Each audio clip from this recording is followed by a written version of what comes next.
child once released a paper lantern into the night sky, whispering her wish into the flame. She did not chase it. She did not check the wind. She simply watched it rise, small, glowing, vanishing. Days passed. Then one morning, without warning, her wish arrived. Not from the sky, but from within. What you release in peace returns in ways you could never predict, but always recognize. You've asked, you've visualized, you've affirmed with all your energy, and still, nothing moves. What if the most powerful step in manifestation isn't action, but surrender? In this video, you'll discover why detachment isn't giving up, it's growing in. We'll explore how releasing the need is what finally opens the door to receiving. Because what you no longer chase is quietly aligning to find you. A fruit falls from the branch only when it is ripe, not before. In the same way, detachment is not an action you force. It arrives naturally, as the final breath of belief. It is the soul's way of saying, I no longer need this to be true, because I already am. This is the sacred timing of detachment. Many are taught to detach too early, as if release is a shortcut. But premature detachment is resistance in disguise. You are not meant to let go to avoid longing.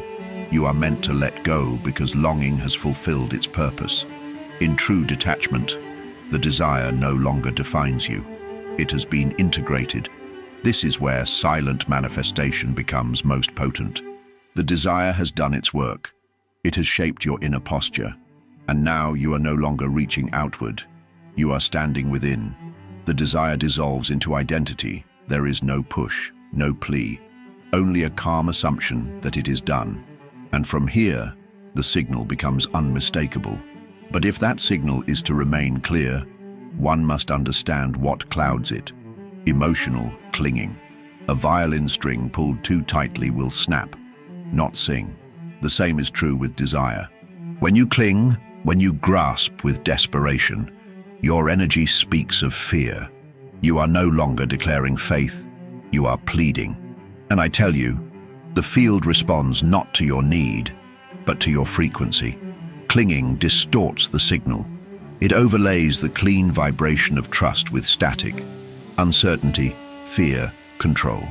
You may say the right words, but your energy betrays you, and the universe listens more to your being than your language. In this distortion, what should flow becomes delayed. This is where understanding vibration frequency is essential. Your emotional state is not the cause, it is the echo. And when clinging enters, the frequency lowers. It tightens, it narrows the path. You cannot receive from the posture of grasping, only from the posture of knowing, only from ease. And so, release is not a loss, it is a return, because the desire you hold so tightly was never the destination, it was the doorway. A candle is not lit to remain unburned, it exists to be transformed. So it is with desire. It comes to awaken you, not to complete you. You think you want the thing, the money, the love, the healing, but in truth, what you're meeting is a deeper version of yourself. The desire was never the goal, it was the guide. We're taught to fixate on the desire itself, as if it holds the power. But the true power is in what it awakens within, the longing that calls you higher, the image that reshapes your identity. Desire does not arrive to tease you, it arrives to invite you, to introduce you to the one who already has. This is the mystery of energetic alignment. You do not create from the desire, you create from the self the desire builds. The version of you who already feels safe, seen, supported.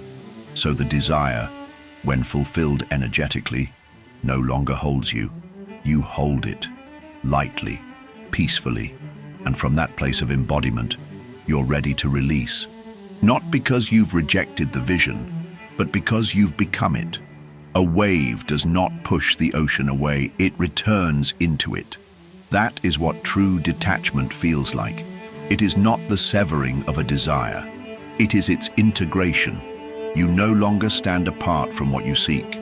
You carry it within, so fully, so silently, that the need for it to arrive disappears. Many believe detachment means to not care, to cut emotional ties. But detachment is not rejection. It is absorption. You no longer worship the outcome. You embody its essence. You don't need the vision to complete you, because it now lives inside you, woven into your sense of self, quiet and whole. This is how the law of detachment truly works. It's not about pushing away, it's about relaxing in. You move from desiring to becoming, from reaching to radiating. You're no longer defined by the absence of the thing. You're recognized by the fullness of it within you. And in this fullness you no longer want. You choose. A guest knocks at the door. The homeowner simply walks in. This is the difference between wanting and choosing. Wanting says, "May I have this?" Choosing says, "This is mine." One comes from lack, the other from presence. The vibration is subtle, but the shift it creates is everything.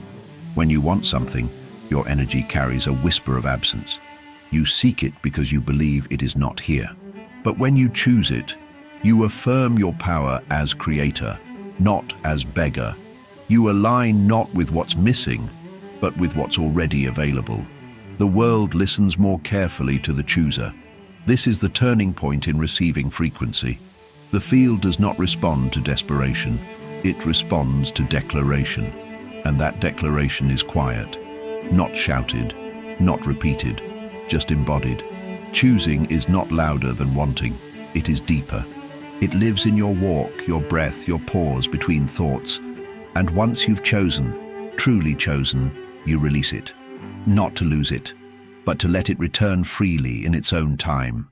A bird released from the hand often returns to the one who set it free. Letting go is not the end of wanting. It's the beginning of trust. You release the need, not the vision. The energy remains, but it no longer clings. It hovers, it hums. It returns in its own sacred rhythm. This is the paradox of detachment. You can hold the vision in your heart while letting go of the emotional grip around it. You can feel the outcome, live the outcome, without demanding its arrival. Letting go is not letting it leave. It's allowing it to breathe, to move, to come back on its own terms. Here, silent manifestation becomes most natural. You've stopped asking, but the desire hasn't disappeared. It has simply matured. It has found space in your spirit, like a seed that no longer needs sunlight every moment to grow. You water it with peace, not pressure. And that peace is the marker, not of indifference, but of readiness. Detachment is like that calm. It is not cold, it is not disconnected. It is a soft exhale, the knowing that what you've asked for is already on its way. It's not the absence of emotion, it's the presence of trust. Many mistake detachment for indifference, thinking it means not caring. But I tell you, detachment is what caring looks like when it matures. It no longer screams or grabs. It no longer rushes. It waits, anchored in energetic alignment, grounded in wholeness. That peace you feel is not passivity, it is power. This peace is a signal, a deep, resonant tone that tells the universe, there is nothing more to do. You've stepped into the posture of the one who already has. You've stopped chasing the feeling, because you are the feeling. The desire no longer pulls, it floats. It knows where to land. And from here, something changes in your identity. You are no longer the one who seeks, but the one who no longer needs. A mountain does not chase clouds, yet rain finds it. This is the identity of the one who no longer needs.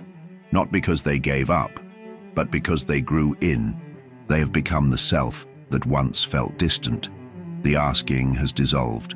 What remains is wholeness, quiet, stable, magnetic. This identity isn't forced, it's remembered. You begin to realize, I already am the one who receives. The desire didn't make you worthy. It revealed your worth. You walk now not in seeking but in silent expectation. That is the root of silent manifestation. Not to want less, but to need nothing. And in this state your energy softens. The inner noise fades. You are no longer affirming a future. You are radiating a now. The desire may still exist, but it no longer defines you. It's no longer an ache. It's a hum, a harmony between your essence and your reality. And in this harmony, You return, not to the asking, but to the silence. After the bell is struck, there is no need to strike it again. The sound continues in silence. So too does your manifestation. After the asking, there is a sacred return, not to desire, but to being. The quiet after the prayer is not emptiness. It is alignment. It is where your receiving begins. You've spoken the desire. You've shaped the self. Now you return to silence, not to wait, but to welcome. The frequency has been cast. The field has heard. And like a seed planted in still earth, what's coming grows strongest in your absence of doubt. This is where the law of detachment completes itself. The silence after asking is not passive. It is alive. It says more than words ever could. You are no longer trying to manifest. You are living from the truth that it already is. This stillness, this exhale, is the true signal. And from here, the outer world begins to bend. Because what you no longer seek has already begun to find you. Are you still asking when it may be time to become the one who already has? What would it feel like to let go? Not because you've given up, but because you now trust the desire is fulfilled. What happens when silence replaces striving? Share what you're ready to detach from in the comments below. And if this teaching shifted something in you, like the video, subscribe and tap the bell, so you can keep walking this path of power, quietly and completely.